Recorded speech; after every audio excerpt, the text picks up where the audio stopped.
Okay. So Joydeep, after you guys have written both your last two books, what has been the response to your work in academia, both in the West, so Europe and America, and India, if there has been any? So except like the professional Indologists, everyone loved our books. Everyone So loved our books. in academia, so you have your group of Indologists, and then the rest of academia. So Indologists didn't like it. Indologists didn't like it. People in philosophy liked it. People in philology liked it. People in Judaic studies liked it. People in German studies liked it. Historians liked it because, I mean, if you don't have a chip on your shoulder or you don't have an axe to grind, Yeah. this is interesting new research, right? There's a Yeah. lot of detailed work, a lot of translation has gone into this, a lot of archival work has gone into this. And we're bringing a perspective that people haven't had before. Yeah. And these things just needed to be said. People saw our work as original. They saw it as, they compared it with Nietzsche's Birth of Tragedy, which is, I think, legitimate because that was an inspiration. So Um, I just want to, before you continue, I just want to let the people know. So this book is rather big, if you can see it. About a third, the amount of work that went into it, about a third of this book is just appendices and bibliography of all the sources and the research they've done. So it's in a monumentally huge work. Again, philology and criticism. But sorry to interrupt. I just wanted to let people know how much work you guys put into this. Vish and I, sometimes we send our work out to peers in philosophy and German studies to read. Yeah. One of the sweetest comments I got was from a friend. He's a professor in Texas, and he wrote back with like the comment function on Word, Yeah. and it was just the introduction, which was about one paragraph, Huh. and he had put a comment there saying, I will only remind you that you are already at note 20 and we are still within the introduction. That one paragraph, every sentence had about 2 or 3 footnotes or notes attached to it. But Vish and I, the way we work, we don't make, I mean, the claims are big. We're Yeah. aware the claims are big, but then they have to be backed up. Absolutely. And that's where I think Indologists went wrong because first for them, what we're doing is completely unprecedented, right?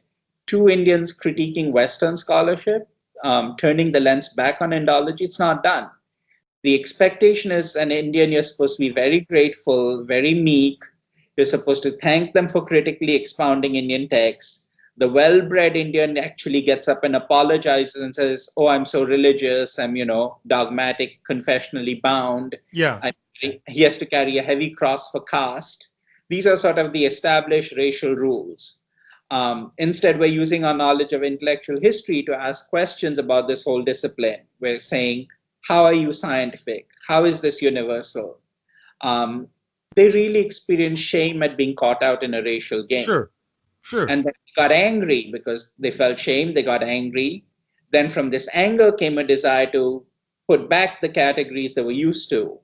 So, for example, accusing people of Hindutva. This has become for us, for Vish and me, it's just now code for the fact that someone is trying to reassert racial privilege. Yeah. And the way it's usually done is not even to say it outright because they know that that will never stick, Yeah. but to warn us and say, don't forget your skin is brown, right? Yeah. As a brown skinned person, you're permanently subject to the accusation or the suspicion. Therefore, behave in a way that is consonant with the values we have. Right. And Vish and I just look at them and say, you know what? We're calling your bluff. Right. Go ahead. I And mean, the work you've done is I mean, it took me a long time to read this book, and it's not an easy book because it's so textual and so very scholarly. It's unlike many other books I've read in terms, especially in the Mahabharata studies, where they might have at the end maybe 10, 15 pages of notes or whatever. You have over like I think 150 or something. yeah, we have like, I think, 2,000 notes in each book. On this issue of Hindutva, I wanted to say, I forget where I read it, Huh. but there is definitely, it is not Fanon, but another right of negritude. And I read this somewhere, but I can't give you the citation. He said somewhere that the black man lives in fear of the word Negro, Yeah. right? He models his entire behavior because that's the huge like slap in the face. Sure. That's the worst word you can call him. And so that word, even when it's not said, Hmm. precisely and not being said, it's always hovering over you as a threat. Right. And so it conditions your behavior. And I forget where Vish and I got this from, but we realized Hindutva in a way functions like that word. Um, it's a permanent threat that's hovering in the air and conditions people's behavior. Right. And um, one of the things that has to be done is to just point out that this has now become a form of racial control. Sure.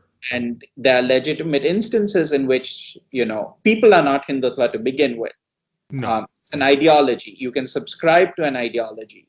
You can have sympathy for an ideology. You can have political connections. Those are different issues. But to merely call someone Hindutva shows you how that word is mutated now Yeah. in kind of racial slur, I think.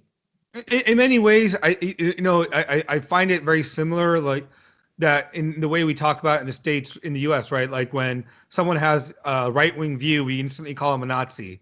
It's like this group that we just want to say that's so evil, and they were evil, and they're way back, but there are things that a lot of people subscribe to, that aren't Nazis, that they might have more right leaning, but we have to engage in dialogue with them. So before you call someone a name, understand what they're saying in the first place, right? And I think with Hindutva, the immediate response is also the moment you are sympathetic to Hindu causes or the identity of a cultural disappearing and trying to do something to maintain a culture. Because I mean, Nazism is not about culture; that's just about race. When you talk about Hindutva, oh, go ahead. Here, what I'm pointing out is it's not even related to being sympathetic to Hinduism in any Okay. sense. Because if you read the Nay Science, Yeah. right, there's not one element that's saying Mahabharata is this is the traditional view Yeah. or saying this is what Hinduism is. Both books are completely from the perspective of Western scholarship. Absolutely. Both books are rooted because this is Vishwa's and my background is Western philosophy, 20th century Continental. When someone writes a book critiquing you from that perspective, Right. people who are educated and live in the West, to then come up with this term makes no sense. I No, mean, it makes no sense. It reminds me of also what's there's a lot of thinkers out there, like even someone like Sam Harris or whatever. Half the time people consider him alt right or Nazi or whatever. They just use these terms to stifle anybody that is oppressing or reacting against the mainstream. And what you guys are doing is the exact same thing, right? There's this entire edifice that's been built over 200 years, and you two are one of the few standing there facing it with a shovel, trying to dig underneath to show the foundation's weak. So what are you going to have people throw stones at you from the top of the edifice, calling you, whatever they can to get you to back away from keep digging. And the work you're doing is it's exposing this huge this thing that looks very very nice on the outside, but when you get to the core and the structure of it, it's built on a house of cards or a cloud or someone's whimsical fantasy, right? And I think that's where, as you get more and more people to read your work and maybe listen to our podcast and listen to what your lectures, that's what I took from your book. You weren't shooting a view that no, this is only the traditional scholarship of Mahabharata that's correct, or this view is correct. It's no, the way you Western Indology have been doing it, it's wrong. yeah, Everything else might be right or wrong. That's a different question. But the way yeah, you're doing it is wrong. So yes. I think that I love the fact that you have so much support from the rest of academia, and the Indologists, fine. Whether or not they support it, that doesn't matter. But what else have you found a difference with the West and the East in terms of the support? Um, People in India liked what we did, Yeah. uh, and there's been tremendous support there. If you're asking about the status of these kinds of studies in Yeah. India, um, there's a problem because unfortunately India is almost a generation behind the West. So if you look at, and I mean specifically in the humanities, obviously if you look at the natural sciences, you look at IT, you look Yeah. at software, medicine, anything, Indians very quickly assimilated these sciences Right. and became masters in them. Somehow that didn't happen in the humanities. Instead of Indians sort of saying, just as we've gotten MBBS degrees, let's go and get MA PhDs and learn this whole idiom. So whereas global philosophy and race theory are current here, Indian universities will still teach a curriculum of mainly dead European philosophers, and not Right. even in a kind of critical way. So students will know slogans, right? There Yeah. will be debates about right and left, but who's reading Hegel seriously? I mean, who could have an intelligent discussion about Hegel? They can't. Right. Some of them have not read their Marx, but everyone is a Marxist at That's right. university. The same thing for Sanskrit texts. I mean, the only way they can receive these texts now is through Orientalist lenses or filtered through the Orientalists. So everyone praises Max Muller, and everyone knows that one quote by him, if anyone asked me under which sky the human mind developed, I would Yeah. say it is India. And they love that sentence. Yeah. They love the sentence where Schlegel says everything, absolutely everything came from India, which everyone quotes. But the fact that he made that sentence or statement in the context of excluding Black Africa from rationality Yeah. and saying that European culture comes from India, Egyptian culture comes from India, Chinese culture comes from India. We all come from this God-given divine speech, and Black Africa doesn't. Yeah. Right? That's the context of that statement. That's the context of his whole interest in proving an Indian origin for the European family of languages. Those things are not mentioned. So we're not teaching these things in an atmosphere of critical engagement with Right. them. And people say BJP Congress. It doesn't matter who's in power at the center. The veneration of Europeans continues. Right.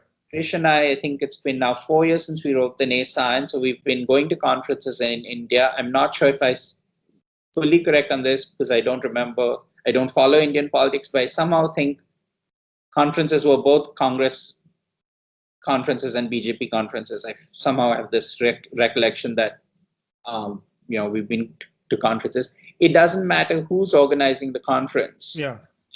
There has to be, it's an obligation. You have to have one Sanskritist from every European country. Yeah. And that's how we've been given emails. Like Vishwa is the one from America. They say, do you know someone in Germany? Or I'm the one from Germany. And then they say, can you give us a country, Polish, Czech Republic, Croatia, etc., France. So there has to be one obligatory Sanskrit from every European country. Meanwhile, Africa is completely ignored, right? Yeah. No one's saying, look, there are 196 countries in the world, I'm guessing roughly. Let's have 196 Sanskritists. Yeah. The demand is always in terms of European Sanskritists. So that European or American, yeah. That bias continues, and I think Indologists trade a lot on that. They encourage that in subtle ways. Yeah. Because it means funding, it means prize money for them, it means honors for them, so they encourage it. And then I, of course, will not even speak of the Indians who kind of break out in hives when someone mentions the Ramayana, because there's also that whole section of Indians that really has problems with their own texts or is ashamed of these texts. Yeah. Don't know what's in them. Yeah. But the very mention of the text sort of is problematic for them. And so they found what Vish and I were doing, that we were willing, just that much, willing to reopen the issue of Indian texts. Yeah. Was for them threatening, And this is, I'm assuming this would be like something like the people that DMK supporters or something like that in Tamil Nadu or things like that. I mean, I don't know what their political affiliation was. I get these things by people forwarding emails or forward tweets to me and saying, this is what they've said. But there's this enormous, all Vish and I are pleading for is let's look at these texts. We don't have to agree with everything that's in them. Right. Not even all of it has to make sense to us. Obviously, with like the huge time differences that separate us, not all of the text will make sense. Right. But some notion of a classical heritage, that there might be something interesting in these texts, that they've been read for centuries, preserved for centuries, let's take a look. That Right. becomes problematic. Okay. And that's, I think, purely down to internalized colonization. I can't see another explanation for it. Oh, I think you're absolutely right. So jumping off of that, how did your work impact the current understanding and engagement with the Mahabharata in either the scholarly field or in the lay field? We wanted, I mean, this was the initial project. Vish was reading the Mahabharata philosophically, and he wanted to engage with that text, and he found he couldn't because of these prejudices, right? That A, it's not a text. The minute you try and read it as a text, well, then you're one of those idiotic Indians who says Vyasa wrote the whole thing. Yeah. And of course, we know, ha ha ha, that's so ridiculous. Yeah. So all these cliches were coming up. I mean, Vishwa still has letters, emails that were written to him by professors saying, you seem to believe Vyasa wrote it all. Yeah. And which is such a racist stereotype. I won't mention who sent this email, but it's a professor who teaches in Germany. So those kinds of things meant that first, to return to the Mahabharata, we had to deconstruct a canon of knowledge, of method that was created in 19th century Europe. Before embarking on positive interpretations, we had to write the nayscience, show where these dogmas were coming from, how racist sentiments, anti-Semitic, anti-Brahmanic prejudices were there, and how that had shaped the whole episteme. And then the book you mentioned, Philology and Criticism, we showed that even today, right, you can say, okay, that was the 19th century. But even today, these prejudices have survived in a thinly disguised form, thinly veiled form. That, for example, when scholars try by hook or by crook to prove a Brahmanic redaction, and all their arguments are wrong, why are they doing it? Right? Why they vested in this notion of a Brahmanic redaction? So Sure. when scholars use words like textual critical, text historical method, textual history, we should really, your ears should prick up and you should be suspicious and say, what does he mean by critical? Because critical always means remove the Brahmanic, get back to the bardic. There's silly terms that you should be aware of: oral bardic epic, Kshatriya epic, Brahmanic redaction, normative redaction, textual makeover, all these terms. Sure. They've made some spectacular errors by trying to second guess Suktankar. So Suktankar takes up the methods of textual criticism and says, look, this is the best I can do. Right. This is the oldest form of the text I can go to. And, there's anything beyond that is going to be speculation because the manuscript material only lets me go back so far. Right. In that sense, he's the greatest Mahabharata scholar since Nilakantha because he's the only one who had that kind of overview of the tradition. Most scholars today who try to second guess Suktankar haven't even looked at one manuscript. Right. They try and second guess Nilakantha. What is Nilakantha's knowledge of the Sanskritic tradition? What is your knowledge? Right. He was just immersed in that. So this is not just my view. Vish also thinks Suktankar is the greatest Mahabharata commentator of our time, and he is the one who brings back the Mahabharata. After he completes his parts of the critical edition, he gives these 4 lectures on the meaning of the Mahabharata. I forget if it's 4 or 5, 4 chapters, but I think 5 lectures were planned probably. And he massively critiques Oldenburg, Goldstucker, Lassen, and he says, these silly theories that they've come up with, and the text is something greater and better than this. And once those prejudices are removed, the Mahabharata will just shine forth again. Yeah. It's a work of art. It's a brilliant intellectual creation. Yeah. When they say in the first book, the Anukramani Parvan, they say that, fine words adorn it and meters adorn it. It is praised by the seers. this is not just some kind of hyperbolic praise. It is the whole tradition has seen it as a work of great value, great Absolutely. intellectual interest. You have to learn all the sciences to be able to explicate it fully.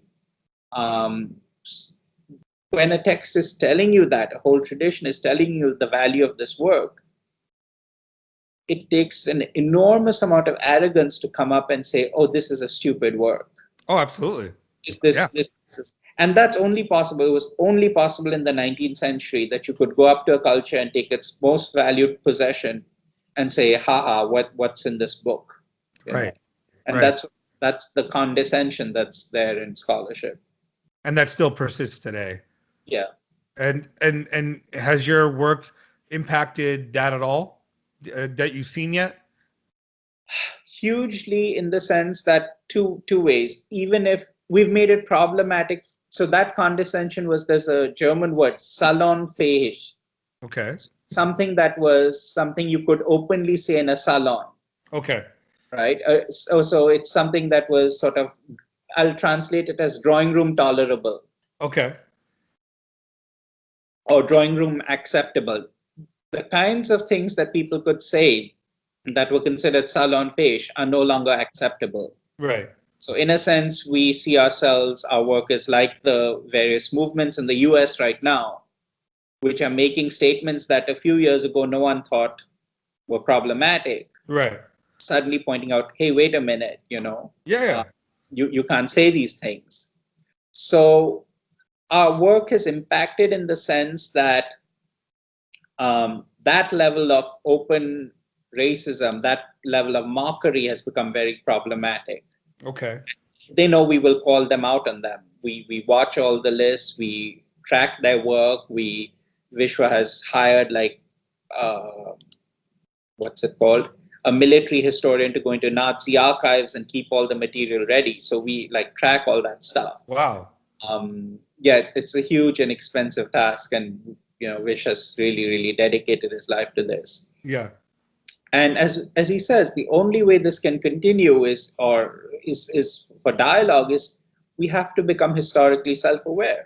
We have to Right. be ethical. We have to think about, is it, Vish has this one interview where he says, is it acceptable to perform autopsies on the living spines of traditions? And It's a it's, really good analogy. yeah, I mean, when a tradition, by what right? I mean, do you march into a culture, take its scriptures, texts that it holds extremely dear, and then cut them up, ridicule them, rubbish them, say these are nonsensical texts, dismiss the commentarial tradition. So many Indologists still think they can continue Indology in this mode. They will bait Indians, Yeah. they will annoy them online, they will say offensive things about Rama or Ramayana, and then they will hope for the famous fatwa, right? So they're doing it provocatively, hoping that their books will be burnt or someone will say something like, that person should be killed. And that notoriety helps them. It Absolutely. propels them into academia, it propels them into a career. Yeah. But scholars have to collectively, it's damaging to scholarship, right? So Yeah. the particular individual benefits, but the discipline as a whole suffers. Sure. And we just have to decide, is Indology part of the humanities, or is it a social science with interventionist concerns? Right. And Vish and I, our criticism is very fair, egalitarian, because we don't exempt Indians from this critique. Sure. I mentioned the fact that, look at all these government conferences. If Sanskrit is such a great language, how come you aren't opening Sanskrit schools in Africa? Right. What is your issue with having Africans come to India? Absolutely. These are things that need to be addressed. But same way, we, look at D.D. Kosambi, right? All the work he did on Mahabharata and Bhagavad Gita. What's really his contribution to Marxist ideology? He doesn't know it. He's not contributed anything original. No. So he somehow sort of absorbed uncritically some, not even real Marxism, just some Yeah. crude version of Marxism, and then took up a text like the Mahabharata and said, okay, Nagas are being burned. Who gets burned? Low class people get Yeah. burned. It's a tribe. I mean, this is not Marxism. This is not historical scholarship. This is Yeah. nothing. This is not literary studies. And this is not reading. This is vandalism masquerading as intellectualism. So, RSS Sharma does the same thing too. yeah, Yeah, yeah, he's Romeo Thapor's. I think she studied under him. Uh, okay. he was also a Marxist historian who spent a lot of time going through the Ramayana, the status of women in the epics and things of that nature, or status of other castes in the or whatever in the epics. Reading as if it's a historical Yeah, document. these kinds of reductive historical readings, these kinds of simplistic equations, Yeah, it's not even showing a very good grasp of Marxism.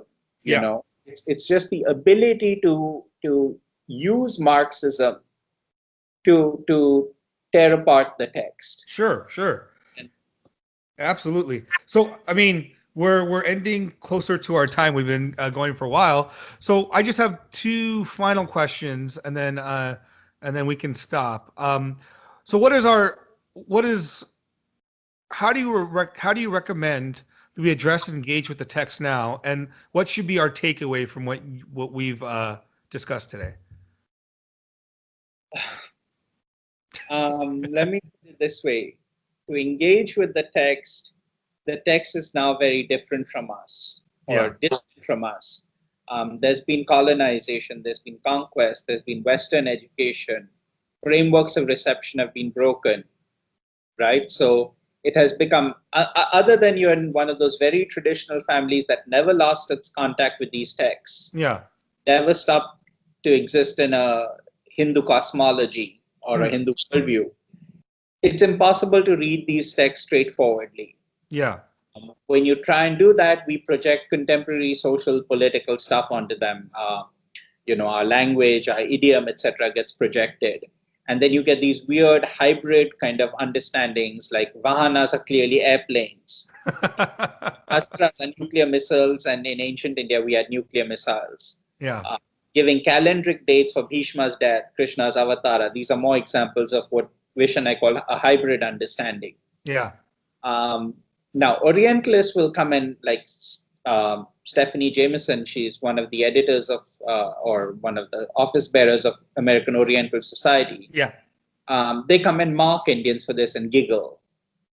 But really, the deeper ethical question we have to ask is who took away their interpretive frameworks, right? Yeah. Who destroyed the language that Indians spoke in the sense of the semantic system of meanings that Indians were comfortable with? And isn't the problem really coming up from the fact that they're being forced now to give an explanation? They have to transpose concepts that made sense in their episteme into a foreign episteme. Right. And they're being forced to do that. And forced to do that by strangers who anyway think their episteme is the only normative one. Right. So it's easy to mock these hybrid phenomena, but really it's reflecting a kind of power imbalance, power disbalance. Um, that's why Vish and I didn't even embark on explaining the Mahabharata in any sense in the naissance. We first Yeah. knew completely deconstruct the Western framework in which the text was being seen. And that said, the second thing I said, I'll mention 2 points. So their texts are distant from us, Yeah. but in a sense, ancient texts have always been there, will always be there. They still make a claim on us. Um, they are the reason we have scholarship in the humanities and not vice versa. The reason anyone reads a moron like Albrecht Weber is because Albrecht Weber has said something about the Brahmanas or about the Mahabharata. Yeah. No one's reading Albrecht Weber to find out what he really said or thought on his own. Yeah. I'm one of the only people who specialized and has looked at like even his letters and his private correspondence and handwritten notes. But other than me, I don't think anyone cares for Albrecht Weber. Um, and Suktankar said once, I think this is on the meaning of the Mahabharata, he says, what is the secret of this text? That after 2,000 years, India feels she cannot have enough of it. Yeah. It's ridiculous to say this might perchance happen. I think he has this phrase. He says the lucubrations of the wiseacres, that their works will ever be remembered. And he's right. I mean, they're never going to be remembered. And it they are the reason we have the humanities, and because of these ancient texts being there, in a Yeah, sense, they're still closer to us than we ourselves. I mean, absolutely. we exist thinking that, we are now foreign and alienated from these texts, but Suktankar also, this is a different text I'm quoting from, he said something like, we must seize hold of this text, and then we shall realize that it is our past which has prolonged itself into the present. We are it. He puts this in italics and he says, I mean, we, capital W, capital E. Yeah, Um, that's a deep insight. Somehow the Mahabharata is who we are. And absolutely. that's what makes the text ontologically real. Um, they always say that as long as mountains stand and rivers flow, Ramayana's Valmiki will be read. Yeah, It's not a hyperbolic comment. It's not someone praising himself. It's when a poet or an author reaches something that is ontologically or psychologically real and true, it's always going to stand. yeah, Sorry. Um, Freud talks about Oedipus, which is coming from Sophocles, which is such an old story, but it's still something we immediately somehow recognize and relate to and, yeah, frame language in terms of. So also, the Ramayana story, we frame our psychological destiny in terms of Rama and his heroism. yeah, And these are just truths that and that's what it means really for Vish and me to speak of continuing revelation in Hinduism. We don't need to have some special way of philology in 3 dimensions or some bunkum like that to approach text. Texts approach us, and yeah, you have to be open for that. yeah. I mean, for me, the Mahabharata is the center of my life in many ways. I look to it for everything, not just for wisdom, but also to understand. It takes the human condition outside of me and puts it in a textual narrative in my head, Yeah, and it builds this like symbiotic relationship that the world and the text are intertwined so deeply that whatever, and I think this is what he Vyasa means, whatever is found here can be found elsewhere, but what else not it was not here is was found nowhere, is the world itself is in that text, yeah, and everything that you want to engage with or be a part of is inherently in the Mahabharata, yeah, because he that's why it's so massive. That's why it's such a huge endeavor. Is to capture everything about life in a way that allows us to think about it and then live it. yeah. But thank you so much for your time. Do you Oh, have any? Do you have anything else that you think you want to add before? um, I think just sort of like looking forward to the next book. So yes, so yeah, that's my question. Is first, what are you working on next, and then obviously where people can reach you. So if you want to talk about what you're working on next. So when we wrote the Nay Science, this was, of course, they didn't know this was coming. But Eli Franco then wrote a review of the book where he said, they've obviously these Indians, uh, being Indians and not so bright, have not realized what Indology is all about. And he then said the whole case for Indology as Indian philology was stated by August Schlegel. And that was the one claim he made, that we don't understand philology and Indology is philology. Yeah. So then came this book, and that was sort of for that one statement we answered with about, I think it's a 600-page book. Yeah. The other claim he made was about history. He said that Indians have to be grateful to Indologists for giving them a history. Hegelian. They don't possess their history, and we've done, Western scholars, German scholars have done so much for them. So he expected us to be appropriately grateful. And that's the other thing I wanted to mention. The history they've told is a racial history. Yeah. The individual histories they told about texts, the layering of the Gita, the way the Mahabharata was redacted, that didn't stand up to scrutiny. The scientific aspect, the objective aspect didn't stand up to scrutiny. The philology didn't stand up to scrutiny. So the third book that Vish and I want to do is to show that history and race are somehow linked. Of course. And the history they've been providing is through and through a racial account of India. And it's an invitation. When Indians start thinking historically, they're accepting this invitation to think of themselves racially. And it's an invitation where Vish and I just want to say, not even regrets. It's like no regrets. Yeah. Yeah. When we're not attending this race history party that you're throwing for yourself.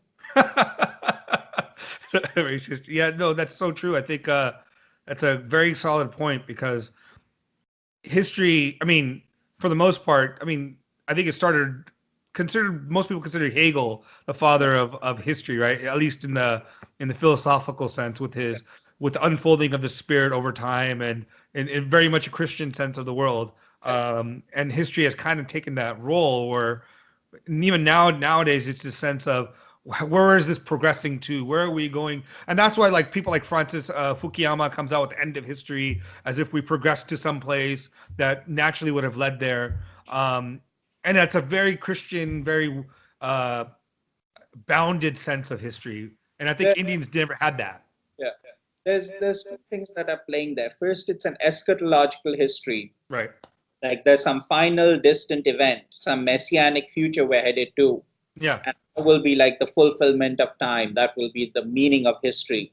So that is very strongly sort of embedded in the contemporary understanding of history, and that Yeah. reveals how it's really coming from its biblical precursor. But don't forget the other very Christian trait besides the eschatological is the congregationists, right? So we're all moving collectively as Indians. We are somehow at some stage of this journey That's right. versus as Germans or as German Indologists, they're at a higher stage of the journey. There's that collectivist, or Marxism will, of course, have it also, that the congregation is the basic unit of analysis. Not the individual. Right. Exactly. And what the Mahabharata is giving us is simply, the destiny of the soul is so singular. What happens does, I mean, yes, at the level of they're all warriors on the field, Yeah. they all have a collective destiny. But the way the soul actually has its destiny is so singular. Um, you know, Being born in one family, you can cross over. Jujutsu will cross over to the good side. Right. Karna will cross back to the Kaurava side. So it's constantly, there's this chiastic structure where crossovers are happening, showing that the soul's journey is so singular. Um, Yeah, so yeah, we could definitely talk more about this, but I think it's that, a little bit of time here. So, where can people reach you if they have any questions or want to find out more about your work, and if there's any place they can maybe buy your work or read your work, where would that be? academia.edu, very simple. Go there, search for Vishwa Adluri or Joydeep Bagchee. All our stuff is linked. Uh-huh. And this book, it's expensive, but it's also open access. So on Academia, you can download the whole PDF. Okay. And what I'll do is I'll put the link of your book also onto our site and onto this interview. And how about Nayscience? Is that a book that they can purchase too? Nayscience they can buy. So it originally came out from OUP New York, and then the version I have here says, I think, South Asia edition. Uh-huh. So it's a much cheaper edition for people in India, especially. I think it's available through Amazon.co.in. And I think this says only for sale in the South Asian region. Market. Okay. Market. So there's a cheaper version that for Indians to buy. Uh-huh. It's really not expensive. And then from OUP New York, of course, anyone can buy it. And it's also in libraries and stuff. Okay. Excellent. Yeah. And So, then just go text ahead. us through academia and reach out to Vish and me and, keep the conversation. Now, are you doing any talks anytime soon? Yeah. And if where? We're going to Delhi, 6th of February, 6th to 10th. Vish is speaking at something called the Art Z Festival. Okay. And that's like, it's not academic. It's going to be a general discussion on like this kind of Mahabharata and where we are now. Yeah. And then there's also, it's called IHAR, and it's organized along with the Indira Gandhi National Center. That's in Delhi again, February 22nd to 24th. I think that weekend there's another set of panels. Okay. So Eh, we'll be there. Excellent. Well, thank you for your time, Joydeep. This was an excellent conversation, a lot of information. But I think our listeners and viewers will be really excited to have you on with us. So thank you again, Thank you. and thanks for everything. Okay, Okay. Thank you. Bye bye. bye.